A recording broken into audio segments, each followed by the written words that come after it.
All right, so you're thinking about bringing Minecraft into your homeschool. That's awesome. Yeah, it's a fantastic tool. But, you've got Java and you've got Bedrock, and it's like, Which one? which one, right? Right.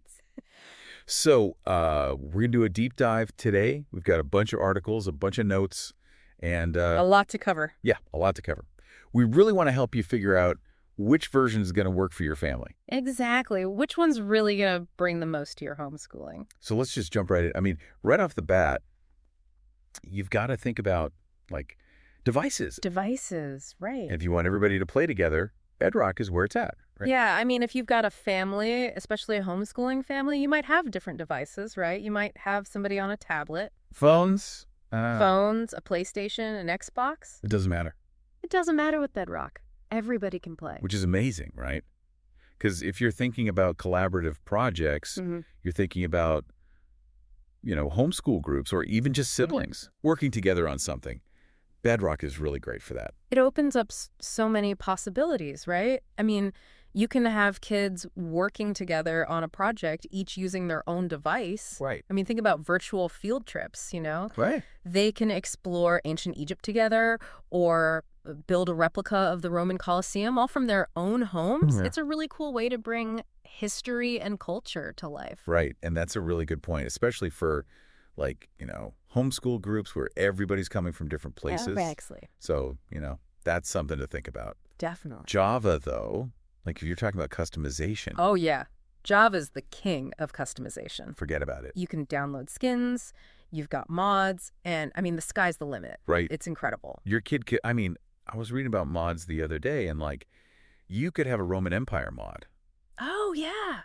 You can totally immerse yourself in different worlds. Yeah. You can have realistic medieval castles, futuristic cities, or even completely new dimensions with their own rules and creatures. It's amazing. And the kids can, design their own skins. Absolutely. That's a great way to encourage creativity and self-expression. And it's a digital art project. Totally. They can even share their creations with the community and collaborate with others on design projects. Right. And, even going beyond that, with Java, you can really see how the game works. Yes. That's what's so cool about Java. And kids who are, really into tech and figuring stuff out. It's like opening the hood of a car, right? Exactly. You can tinker with the engine, see how all the parts work together, and even modify things to create something new. Right. And some of these mods even involve, coding, right? Absolutely. That's a fantastic way to introduce kids to programming concepts in a fun and engaging way. Right. They can learn about variables, loops, and conditional statements by creating their own mods or customizing existing ones.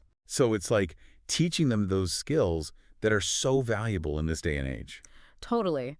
It's not just about playing the game. It's about understanding how it works and even building something of your own. Right. So, that's huge. Yeah, that's a big difference from Bedrock, right? Right. With Bedrock, you're kind of working within a more defined framework. You have the marketplace where you can buy add-on packs. Right.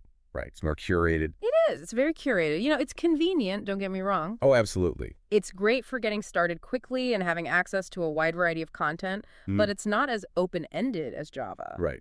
So it really depends on, what kind of learner your kid is. Are they somebody who likes to just jump in and play? And have things laid out for them. Yeah. Or do they like to really kind of explore and, Break things, put them back together. Exactly. So that's a big consideration. It is. And then, of course, you've got the whole control thing. Oh, yeah, the controls. Especially for younger kids.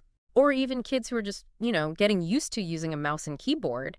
Bedrock is great because you can use a controller. Right. Or even touch screen controls on a tablet or phone. Right.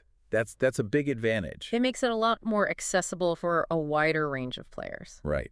And, speaking of, a wider range of players, we've got to talk about multiplayer and community. Oh, yeah. The community aspect is huge. Java, it's bursting with community-run servers. It's amazing. You've got role-playing servers. You've got hardcore survival challenges. You name it, they've got it. It's it's mind-blowing. It is, and it's constantly evolving. There are always new servers popping up with new ideas and gameplay styles. And if your kid, is somebody who really thrives on, that collaboration and that social interaction. Oh, it's a great way to connect with others who share similar interests. It's amazing. And it's not just about playing. It's about learning from each other, sharing ideas, and building something together. It's like a giant online classroom. It is. But with dragons and zombies. Right. Exactly. But I mean, you do have to be careful. Yes, parental supervision is crucial. Especially with those public servers. You don't know, who's out there. Exactly. You want to make sure it's a safe and positive environment for your child. Right. And that's where Bedrock kind of, offers a slightly different approach. Yes, with Bedrock, you have those public servers that are actually partnered with Minecraft. Right. So there's a little bit more oversight there. Exactly. There's a level of quality control, so you can feel a bit more confident about the content and the community. And then you've got the realms, Yeah. right? Realms are awesome. Which are like private servers. Exactly. You can create your own private world and invite just your friends and family to play. Right. So it's a much more controlled environment. It is. You get to set the rules, you curate the experience, and it's a great way to create a safe and fun space for your kids to play with people you trust. And you know what? Realms are available on both versions. Oh, that's right. So that's something to consider. Yeah. So even if you're leaning towards Java, you can still have that Realm experience. Absolutely. So, that's a nice option to have. It is. It really is. Now, let's talk about achievements. Achievements. Bedrock has this great achievement system. Yes. It's very gamified. And for some kids, especially younger learners, this is like super motivating. Oh, absolutely. They can see those goals, they can track their progress. It gives them a sense of accomplishment. And it's like they're leveling up in the game of life. It is. And gamification is such a powerful tool in education. Kids are already motivated by games. Right. So why not harness that energy and apply it to learning?